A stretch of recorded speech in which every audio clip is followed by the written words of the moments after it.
बिस्मिल्लाहिर्रहमानिर्रहीम। अस्सलाम वालेकुम नाजरीन, मैं हूं साकिब बशीर। दुआ ज़हरा केस में नाजरीन एक बड़ी खबर आई है और जो ज़हीर है दुआ ज़हरा का जो मुबैना खावंद है उसके हवाले से अब जो चीज़ें जो है वो मैच्योर हो रही हैं, उसके गिर्द जो है वो घेरा तंग इस लिहाज से हो रहा है कि जो ट्रायल कोर्ट है, ट्रायल कोर्ट में चालान जो है वो जमा करवा दिया गया है।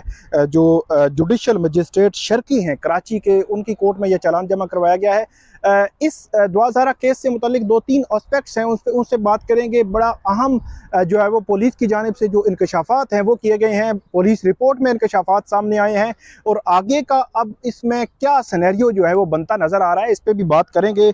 पुलिस ने जो चालान जमा करवाया है जुडिशल मजिस्ट्रेट शर्की उनकी अदालत में, उस चालान के कुछ मुदरजात हैं वो आपको बताएंगे। लेकिन उससे कबल मैं आपको बताऊं कि जो चालान होता है ये आप ये कह सकते हैं कि जो ट्रायल कोर्ट ने केस करना होता है, मतलब सिंध हाई कोर्ट ने जो कहा था कि ट्रायल कोर्ट केस को देखेगी, तो ट्रायल कोर्ट का जो बिल्कुल इब्तदाई मरहला होता है जहां से बाकायदा ट्रायल शुरू हो जाता है वो चालान होता है। जैसे ही चालान पेश होता है तो जो मुल्ज़मान हैं उसमें उनको फौरी तौर पर नोटिस होते हैं। दूसरे लफ्ज़ों में आप ये कहें कि जो इसमें जो ज़हीर हैं या दीगर लोग हैं उनको नोटिस जारी होंगे। अब इनको ट्रैवल करना पड़ेगा कराची, और कराची में फिर फर्दर जो है वो अदालत इस मामले को देखेगी और उसके बाद जो है वो इन पर जो है वो चार्ज फ्रेम के हवाले से और दीगर चीज़ें जो है वो अदालत देखेगी। पुलिस की रिपोर्ट जो है वो अब ये कह सकते हैं कि 50-50 रिपोर्ट इस लिहाज से है कि बहुत सी अहम पॉइंट्स पुलिस ने इस में उठाए हैं और पुलिस ये कह रही है अपनी रिपोर्ट में कि अब तक की तफ्तीश जो मुगविया है दुआ ज़हरा के बयान की रोशनी में मुगविया अपनी मर्जी से पंजाब गई थी। अच्छा, कुछ फैक्ट्स तो इससे पहले भी सामने आ चुके हैं, उनको रिप्रोड्यूस करती है पुलिस के जो दुआ ज़हरा ने सिंध हाई कोर्ट के सामने एफिडेविट दिया था, ऑन ओथ एफिडेविट दिया था, उस ऑन ओथ एफिडेविट को भी उसके साथ लगाया गया है। इसके अलावा जो मेडिकल की बुनियाद पर जो उसका तज्जिया हुआ था, डिटरमिन हुई थी उसकी उम्र, एज जो डिटरमिन हुई थी, उस रिपोर्ट को भी इसी के साथ लगाया गया है। और इसके अलावा अब ट्रायल कोर्ट में जो वालिदैन हैं दुआ ज़हरा के, उनके पास ये अपॉर्चुनिटी है कि वो जितने भी कागजात हैं, मतलब फॉर्म बे है, उसके अलावा उनका जो सर्टिफिकेट है नादरा से, या पासपोर्ट पे जो उम्र लिखी हुई है, या उनका जो निकाहनामा है, ये सारी चीज़ें जो उन्होंने सिंध हाई कोर्ट को देना चाह रहे थे, सिंध हाई कोर्ट ने उनको जो है वो कंसिडर नहीं किया और ट्रायल कोर्ट में कहा कि फैक्चुअल डिस्प्यूट ट्रायल कोर्ट देखेगी। तो ये सारी चीज़ें भी ट्रायल कोर्ट में जमा हो जाएंगी इनकी जानिब से, और पुलिस ने जमा करवा दी हैं। अब इसमें चालान जो रिपोर्ट है पुलिस की, जो 173 की रिपोर्ट इसको कहते हैं, इसमें मजीद जो है वो पुलिस ने यह भी कहा है कि दुआ ज़हरा की उम्र से मुतल्लिक जो MLO रिपोर्ट में बताया गया है कि उम्र 16 से 17 साल है, वही रिपोर्ट जो मैंने आपको बताई वो नथी है इस चालान के साथ। उसके बाद चालान में यह भी कहा गया है कि दुआ ज़हरा का कम उम्री में अगवा का जुर्म साबित नहीं होता। अब पुलिस दुआ ज़हरा की स्टेटमेंट के या दुआ ज़हरा ने जो कहा या जो रिपोर्ट आई उसकी फेवर में रिपोर्ट दे रही है और ये कह रही है कि दुआ ज़हरा का कम उम्री में अगवा का जुर्म साबित नहीं होता, जिसको दुआ ज़हरा ने खुद भी कहा था कि मुझे अगवा नहीं किया गया, मेरे वालिद ने जो FIR करवाई थी वो FIR दुरुस्त नहीं थी, झूठी थी। उसके बाद चालान में यह भी कहा गया कि दुआ ज़हरा के शादी लाहौर में हुई है और निकाह जो है वो कराची में नहीं हुआ। अब पुलिस बज़ाहिर ऐसे लगता है कि पुलिस दुआ ज़हरा के वालिदैन के जो मौक़िफ़ है उसके खिलाफ ये सारी चीज़ जो है वो सामने लाई है, और पुलिस ये कह रही है, हमारी तफ्तीश ये कहती है, और जो एक्चुअली और फैक्चुअली भी यही मामला है कि दुआ ज़हरा की शादी पंजाब में हुई थी, निकाह जो है वो पंजाब में हुआ था, सिंध में नहीं हुआ। तो इस नुक्ते की बुनियाद पर अगर ट्रायल कोर्ट इसको एक्सेप्ट कर लेती है तो ये बड़ा इंपॉर्टेंट होगा कि ट्रायल कोर्ट ये कह सकती है कि जो शादी जब जो है निकाह जब रजिस्टर्ड पंजाब में है तो सिंध मैरिज रिस्ट्रेंट एक्ट कैसे लग सकता है। ये बड़े इंपॉर्टेंट सवाल हैं जो पुलिस ने अपने रिपोर्ट में उठा दिए हैं और जो दुआ ज़हरा के वालिदैन है अब उनको जवाब देना पड़ सकता है।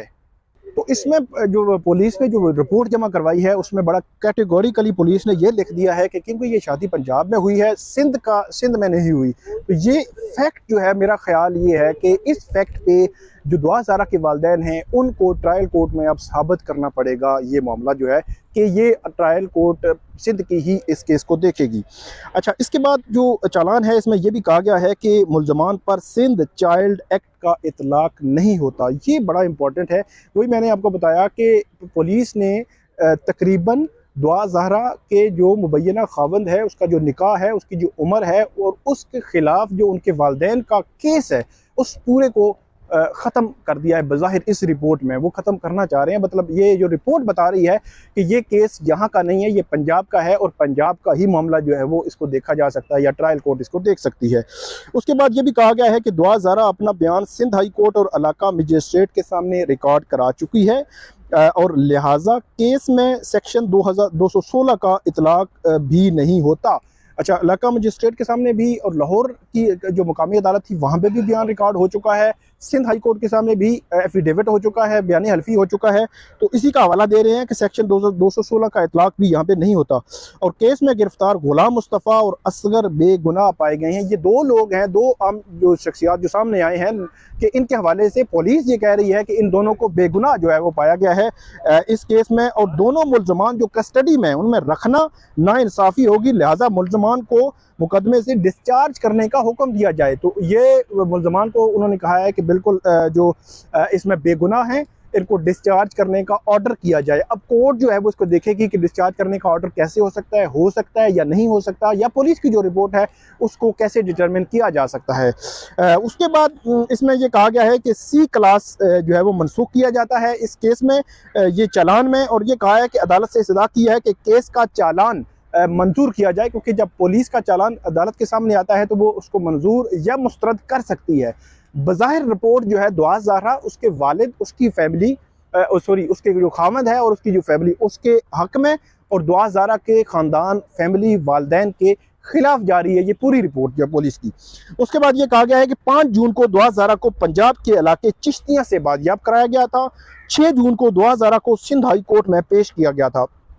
तो ये चालान है जो पेश किया गया है, और इसमें बुनियादी तौर पर बड़े अहम पॉइंट सामने आए हैं। नंबर 1 के पुलिस ये साबित करना चाह रही है, रिपोर्ट में ये बताया गया है, फैक्ट्स ये है कि निकाह तो पंजाब में हुआ है। तो अब पुलिस ने भी कह दिया है क्या जो ट्रायल कोर्ट सिंध की इसको पंजाब का निकाह कंसिडर करके मामला पंजाब को भेजेगी, या अगर वहीं पे हो तो क्या पंजाब में निकाह हुआ है तो मैरिज रजिस्ट्रेंट एक्ट लगता है या नहीं लगता। ये बड़ा इंपॉर्टेंट होगा कि दुआ ज़हरा के वालिदैन के वकला इसको साबित करें। और दूसरा मामला, उसकी रिपोर्ट साथ लगा दी गई हैं। तीसरा मामला, 2 लोग जो है उनकी कस्टडी को कहा गया है कि वो बेगुनाह हैं, उनको रिहा कर दिया जाए। मजमूई तौर पर अगर मैं बात करूं तो मजमूई तौर पर केस जो है वो पुलिस ने जो चालान बनाया है वो फेवरेबल है दुआ ज़हरा, उसकी जो निकाह उसके ज़हीर के और जो वालिदैन हैं उन्होंने क्योंकि कह रखा है कि हम इस मामले को सुप्रीम कोर्ट में भी लेके जाएंगे।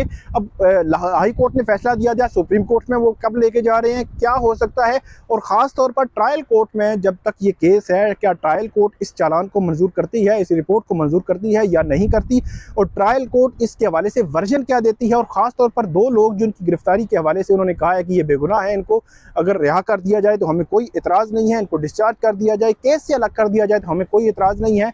इसके अलावा जो सिंध पुलिस है बुनियादी तौर पर उसने पंजाब की जुरिस्डिक्शन का ये केस जो है वो इस रिपोर्ट में बनाने की कोशिश की है ताकि ये पंजाब में ही ये मामला देखा जाए, पंजाब के तनाजुर में देखा जाए और पंजाब के लिहाज से देखा जाए। जो कानून साजी जो मामला जो है निकाह के हवाले से, कम उम्री निकाह के हवाले से पंजाब के हैं वही इस पे इम्प्लीमेंट होंगे। लेकिन अब इम्तिहान है दुआ ज़हरा के वालिदैन की, फैमिली के वकला का, कि वो इस सारे केस को कैसे साबित करते हैं कि ये मामला सिंध का है। सिंध का मैरिज रजिस्ट्रेंट एक्ट भी लगता है, उम्र भी उसकी कम है, और ये सारी चीज़ें सिंध के ट्रायल कोर्ट में ही डिसाइड होनी चाहिए।